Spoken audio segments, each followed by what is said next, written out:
Fuck that. Whoa. Fuck that bitch, I changed the plan. I switched style like I switch hands. Back it up. Back it up. I don't know the words. I don't know. What's up, y'all? Let's take a toke. Blue skidoo.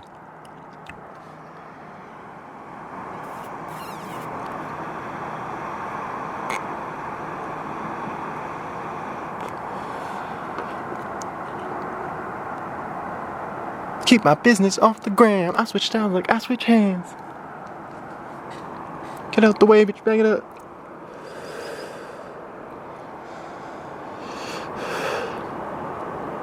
You can't feed your kids cause you spent that shit on your car. I'm in a bed at 10 on square ass like a VCR. Bald.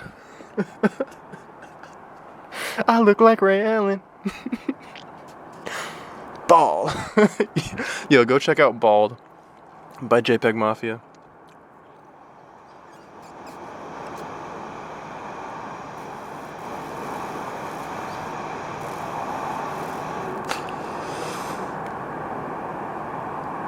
Or don't. You don't have to listen to what I say. I'm full of shit anyways. But welcome. Oh my god, this tastes so good right now. Oh. I don't like the vape high as much, but damn is it delicious. Whew.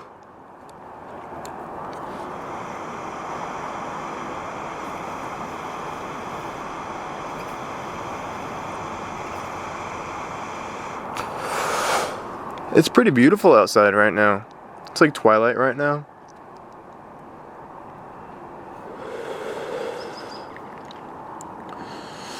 I'm probably only using that word because I've been playing Legend of Zelda games. So call me a princess because I'm a little bitch. But that's the thing about vocab words, man. I do a word of the day app. I have the dictionary.com app. So I do a word of the day every day. But like, what's the point of me learning these words if every single word's gonna make me sound like a pretentious asshole? You know?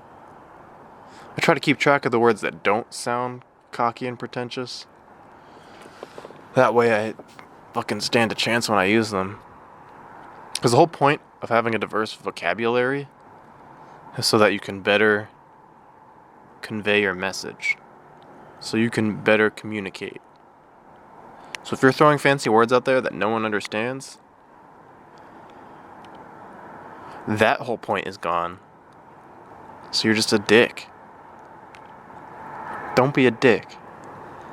Use common people language. Use real words. You buffoon. You understood that one, didn't you? If I call you a rube, you're gonna think I'm calling you a cube. From the 90s.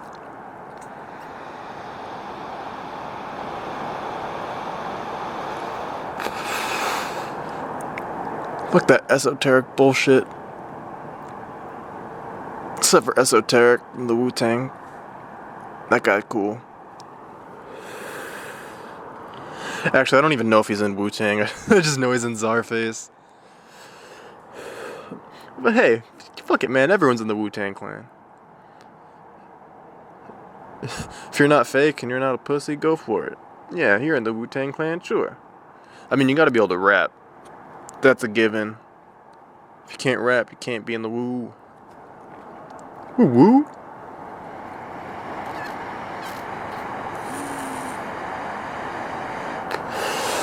Damn it. Out of delicious ass weed for now.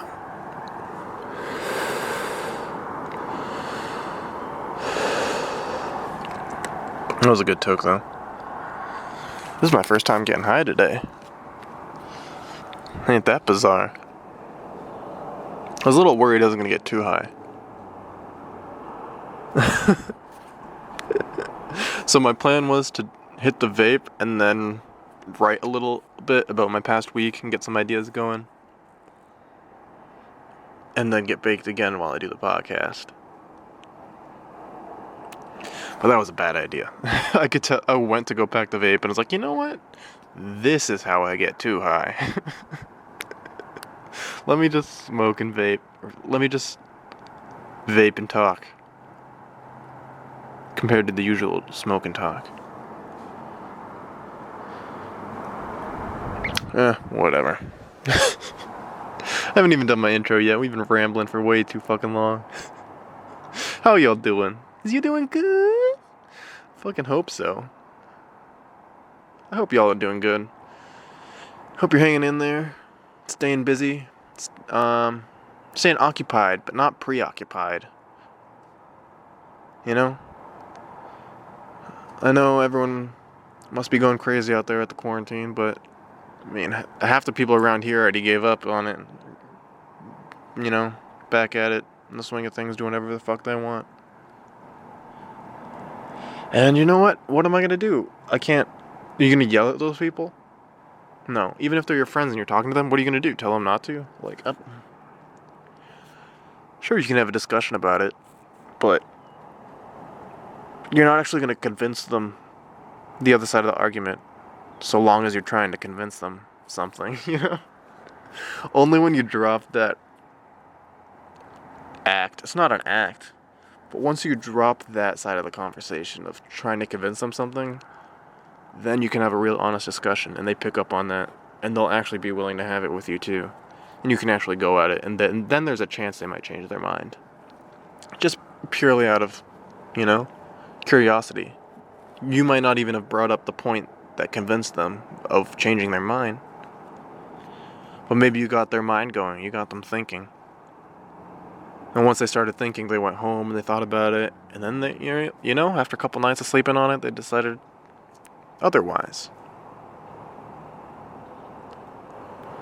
So I'm not trying to convince anybody of anything, but I am telling people I'm staying home. A few people that I talk to. My office is going back to work next week, and I already had to submit. Why am I trying to say submit? I'm trying to sound fancy because it's at work. I just sent an email. I already sent an email to my boss. Not my boss, my manager. Again, just trying to sound fancy talking about work. That's the kind of bullshit you pull in an office space, and it works. And it gets you places. But yeah, I sent an email to my manager. I was like, yo, I cannot come in for a while. It's not safe. And he was like, yeah, I get you. No worries, homie. Let me talk to I'll tell my manager about it. So I'm good. I'm covered. I'm not going back to work for at least another 2 weeks. But I'm keeping an eye out. Massachusetts has had a hard time with this whole thing, so I'm gonna be careful. I hope y'all are being careful too. Really, man, I hope you stay safe. Even if you're healthy and fine, you can still spread the disease, so keep everyone else safe. Wear your mask in public. And just be courteous. Don't go out unless you have to. I'd say it's too early to start going out and partying, but I mean, if I can't stop you, I can't stop you, man. Trust me, I understand. Sometimes you might even not want to do it. I mean, you want to go to a party, right? But like in the back of your head, you're like, I don't think I should go. But you go anyways, you know? Because we're all fucking dumb, and we can't control ourselves. Some people can control their will to go work out. Some people can control their will to not drink. You know, some people can control their will to sit at their computer and work fucking 16 hours a day. Everyone has their strengths and weaknesses. Some people more than others. But as long as you're working on getting better, you don't have to worry about people being worried about you. Does that make any fucking sense? You don't have to worry about anyone else, because you can assume they're doing the same, as long as you take care of yourself. If we all know that we're taking care of ourselves, we don't have to fucking worry about everyone else, which lets us worry about ourselves more. It's all about freeing up that mental space. Just get your mind right, or so they call it. I don't know. Just stop worrying about all the bullshit that you don't have to. If tying your shoes is really difficult, fucking get Velcro shoelaces. Or those electric ones. Electric shoelaces would be pretty dope. With those elastic shoelaces, you know? Whatever your problem is. I don't know. What the fuck's my problem? Sugar. I've got a big sugar addiction. I can't stop thinking about it. And it ruins my sleep, because right before bed I just want to eat a bunch of sugar. And that's no bueno, and then I don't sleep well, and then the next day I can't control my cravings as well, because I didn't sleep well. You know? You can't control your appetite as well if you fucking don't sleep well at all. 'Cause then you're starved. Man, how do you win? Do you win? Is there winning in life? Depends who you ask. Charlie Sheen, of course, says yes. Edgar Allan Poe says no. What do I say? There's no winning or losing, I guess. To put myself in the middle. Like a pussy. Not because I can't make up my mind. But yeah, I don't think you win or lose. I don't see a point in life. There's no meaning to life. You just are alive. Don't die. That's your meaning in life. Just keep yourself alive. Take care of yourself. Even like, I guess biologically speaking, reproduction is how you're successful, because then you propagate the species. Especially for humans, that's not what we need right now. So, what's best for you? It's not to reproduce, I mean, you can if you want. I'm not holding you back. Free world. But it's not the meaning of your life. Kids aren't your meaning of your life. It's sad when parents put everything into their kids and they like fall apart. They don't even love each other anymore, but it's like all about the kids. Then when the kids are gone, they don't really have anything left. It's like, shit, son. Come back. And then get a dog or something. Put band-aids on it, but it never works. Either you fall apart or you stay together. Rough pieces.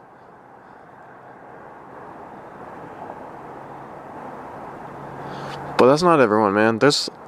What really surprises me is people who really do well together. They do well on their own and they do well together.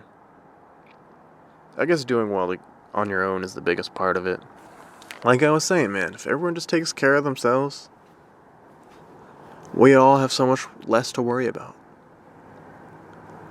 Not like, oh, I gotta go check on this guy, make sure he knows what he's doing.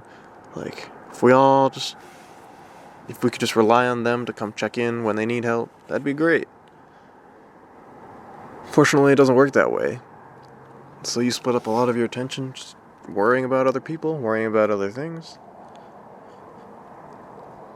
And that's good too, because you can't just worry about yourself. Otherwise, you're sociopathic. And evil, honestly. I feel like that's how you get Hitler.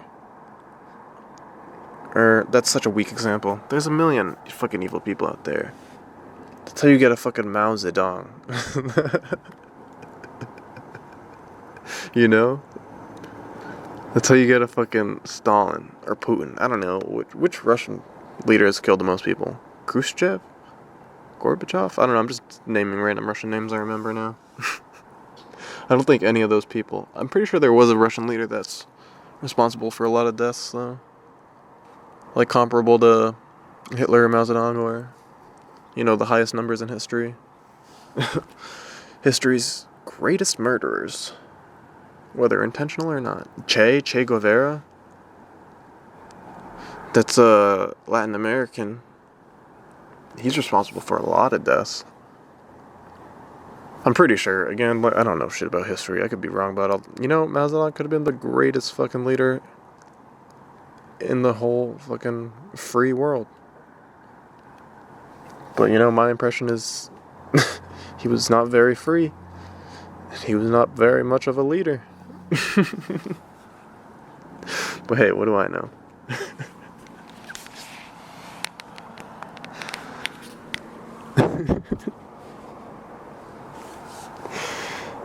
Oh man, I've been rambly and ranty today. Really, really rambly. I don't know. I dig it. Hopefully I'm not boring you. Oh, Damn it, I just remembered I was going to start the podcast in a way, and I didn't do it.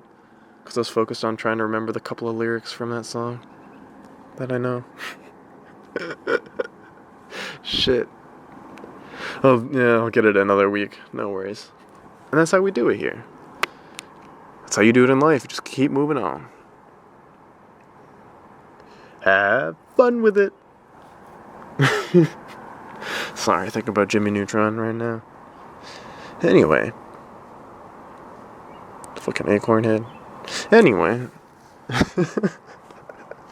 What the fuck have I been up to this past week? Honestly, not shit. I've been very non-productive. For Mother's Day, I helped my mom build her new grill. That was fun. And then we grilled a steak. It was dope. It was a big T-bone, so we split it. Sorry, guys. No. I've eaten a whole T-bone before, but I didn't need that much meat. I mean, I've been trying to work out, but yeah, I'm lazy. I've been working out a lot more lately, though, because I've been getting fat. So I gotta burn those calories.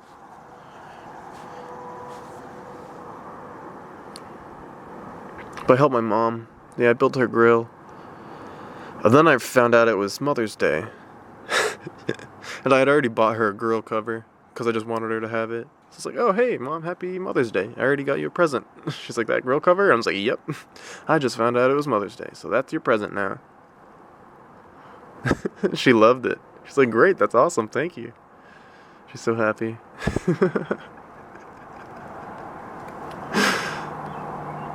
I'm the worst. I don't know, dude. Fuck holidays.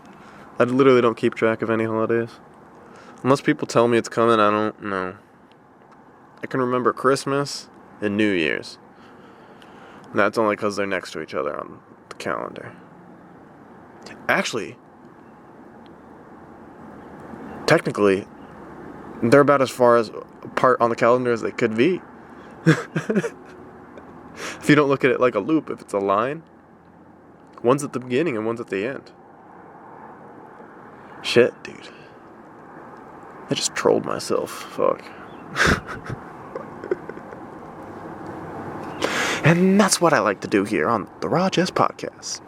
And we're doing it big. Because you know what it is. It's a fool making a fool of himself. What are you going to do?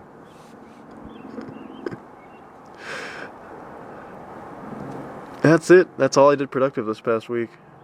I haven't cleaned. Been meaning to clean. I did shave, finally. I've been pushing off cutting my nails. I've just been playing video games. That's it. It's so bad. It's funny because I dropped video games for years.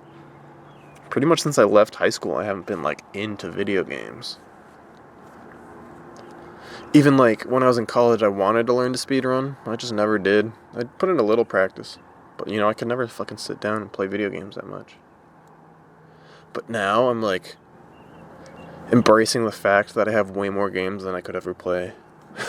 So I'm just playing all these old emulator games, all these games that I loved from my childhood. And then I'll try a Steam game. I don't think I've played half the games in my Steam library. Probably more than that. It's bad. I think I told you I bought the old Doom. Not the old Doom. The new Doom, but not the super new one. The new one from 2 or 3 years ago. Not the one from this year. And I played the first level, and I just haven't played it since. I'm like, you know what? It wasn't that great. I'd rather play Halo. A Halo I've already played. I'll play Halo 3 any day over that. Although I'm pretty sick of Halo 3, honestly. I tried playing the campaign with my buddy because he hasn't played it. And dear God. We beat the first level and I was like, I cannot do this anymore. I just know this. I know the campaign, still. I haven't played it in years and I still know, the front and back. In and out. Jesus Christ. I can't get any expressions right. Continuing. I just knew every nook and cranny. And I never even got to beat all levels on Legendary in that game. That's the expert mode, right? I think. If I can remember right. It's like, oh my god. And it was still hard. Like, if you put it on higher difficulties, it's hard as fuck, because you just die immediately. But on, like, regular and even hard no, we were on regular difficulty. I was just running around, just trolling all the enemies, just punching them in the face, beating everyone down. Because if you know how to play the game a little bit, you're just a fucking god. And I like that. I like playing games where I'm really, really bad at it, and I like playing games where I'm really, really good at it. I like both ends of the spectrum, and all the in-between. But, you know, sometimes I just want to fucking not know what I'm doing and just learn constantly, and always have that opportunity. Like in speedrunning. It's way too hard. And then other times I just like to fucking play on easy mode. And just run around like a fucking god. Or put on cheat codes and actually be a god. It's fantastic. Oh, I miss that. Remember having an action replay? Or you probably have a Game Shark? You gotta go look up the codes. Or, no, they used to have books. You gotta buy a book. I bought one of those books from the Scholastic Book Fair. It has a bunch of Game Shark and action replay codes in it. You punch them into your Game Boy. I had one for the GameCube, but it was literally just for The Legend of Zelda Wind Waker. I didn't even own it. My buddy found it at, like, BJ's or something. I don't know where the fuck he got it. But it was dope. So you start the game, and then you take it out. Once you start it, you take it out and you pop in the cheat code disc, and then it boots up the cheat menu. And then once you select your cheats, you hit OK. It starts booting, and then it tells you to open it. You take the game out, put the real game in, and then it starts up with all the cheat codes that you put into it. It's fucking dope.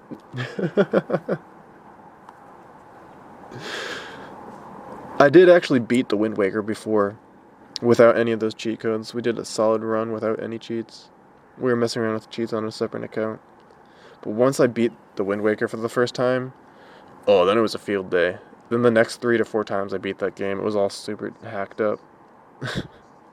Infinite life, infinite magic. Just all the items, armor. That's how I found out about some of the items. I didn't know about that magic armor you can get. Not going too deep now, just talking about specifics of Zelda. I'm sorry, I digress. What else? I wrote down Twitch. I want to talk about Twitch again. Damn, I've been talking about Twitch so much.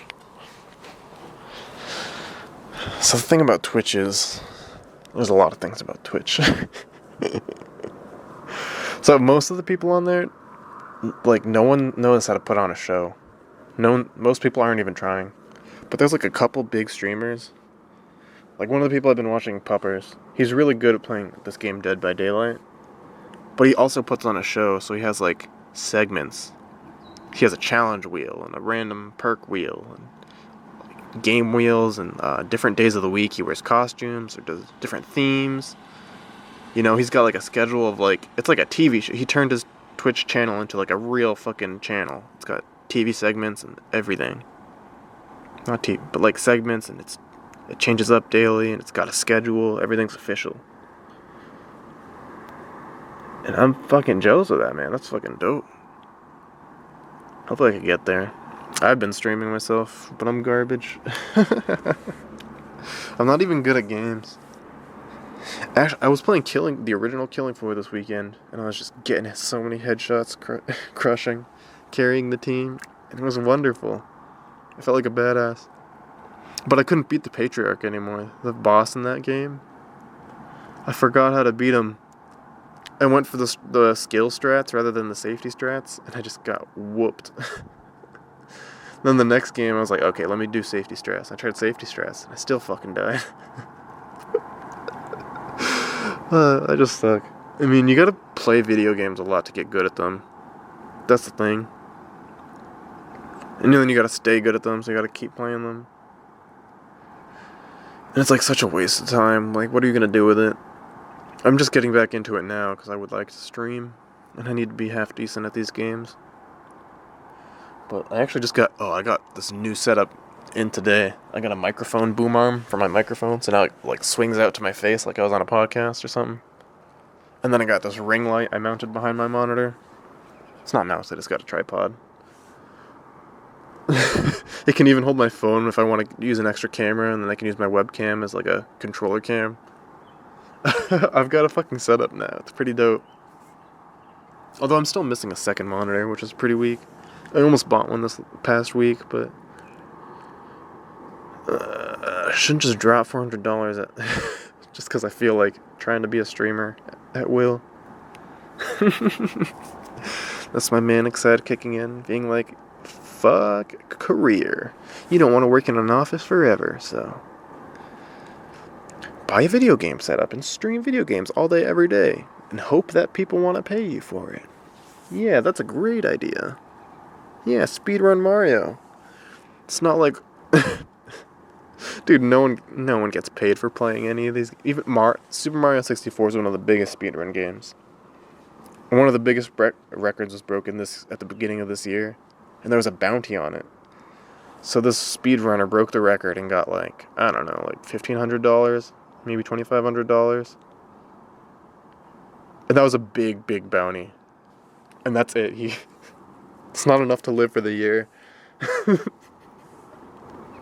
That's not enough for rent for a year. It's literally nothing. So all these speedrunners survive purely off of donations and revenue from Twitch. It's crazy. Twitch is impressive. It's really impressive. From a business perspective, very respectable and genius. They've literally monetized addiction to media and community. But not from a business perspective. They literally monetized an addiction to community and media. Like, it's evil. It's pure evil. They sell you this boiled down, cheap version of a community. It's like a chat room, except it's way more overpopulated. And everyone's just begging to try and get the attention of the streamer that they're all watching. It's really dumb. And so, actually, emojis end up being worth a lot more. Because the text is scrolling quickly, the emojis speak a lot more than actual text can. Even with your text, you have to be very careful with your phrasing and cut down on words, so it just might be seen. And then maybe they'll read your joke. And if it's not trash, like most of them are, you might give them a laugh. Actually, they'll laugh at anything. Streamers, not the highest standards for jokes. It's pretty great. I fit right in.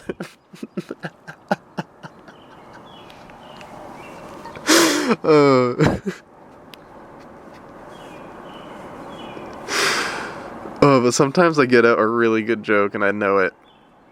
And I get a good laugh from them, and I'm proud of that.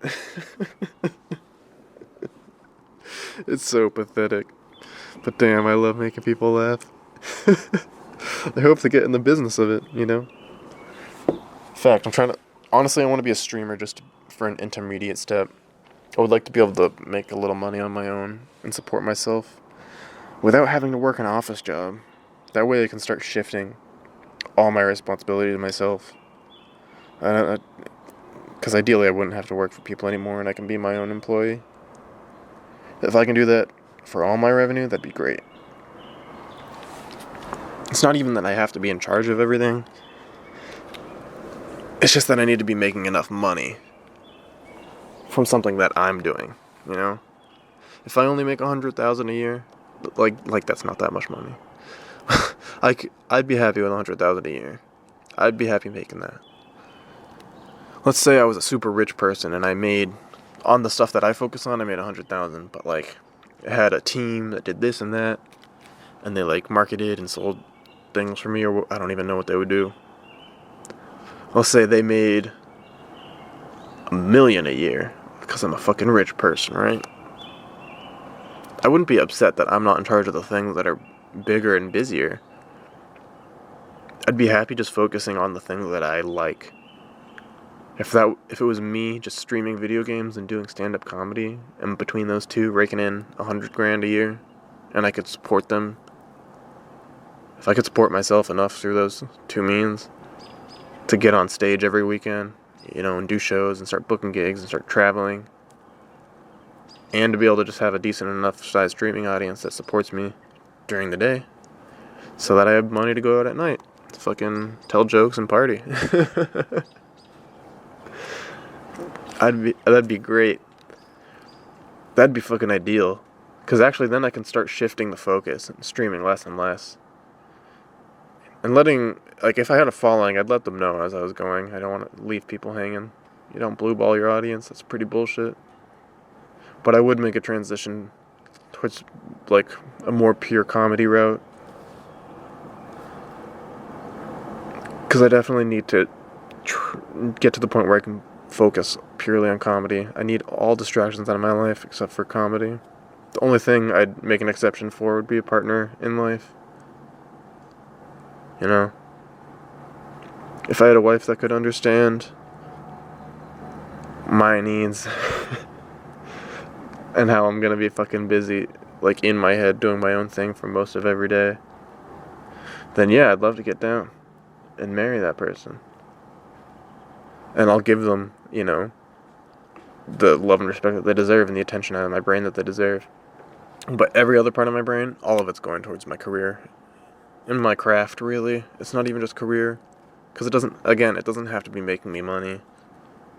But that's how I'm going to survive and manage. I just need to focus on it. Honestly, all I want is all my time available for comedy. I want to focus on writing jokes. I want to focus on rewriting my jokes. Just rewriting, organizing, compiling,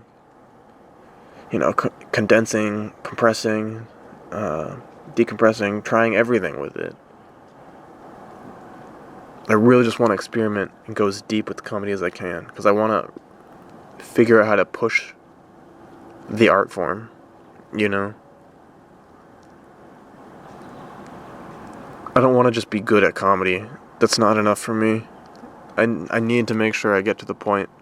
I don't think you can ever be the best. I don't think I'll ever be the best. But I want to be up there.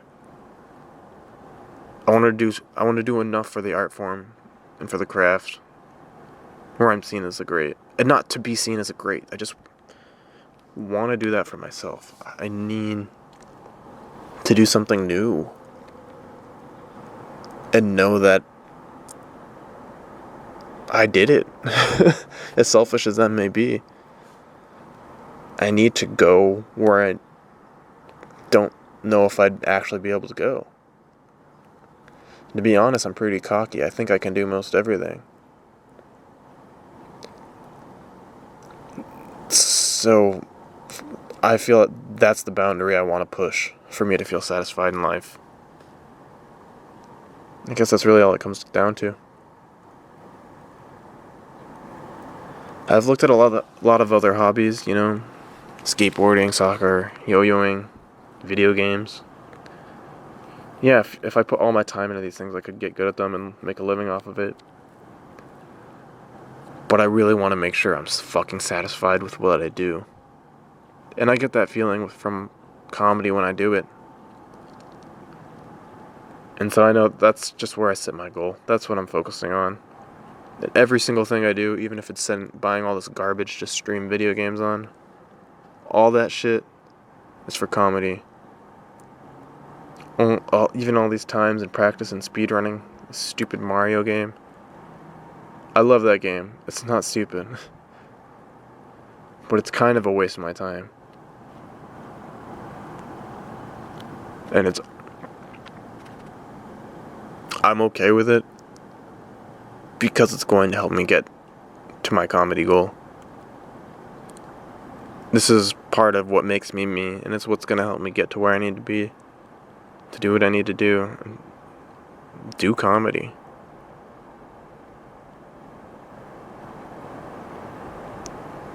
I'm already doing it, but I need to do it better. I needed to do it more so I can do it better.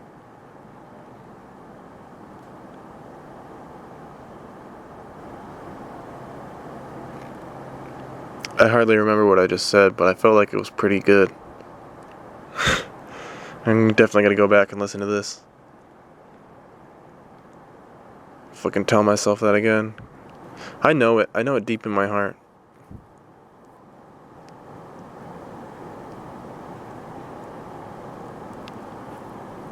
But a reminder can't hurt.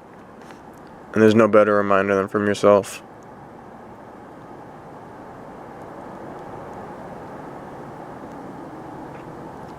The reminders from yourself are the easiest to ignore as well. Funny enough.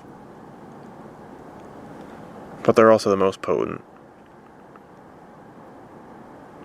Shit. Did I just use up my whole podcast? You already know what it is. Man, you know what to do. I gotta go put deodorant on my asshole. But listen to your mom. Listen to your heart. And I'll catch you next week. Peace.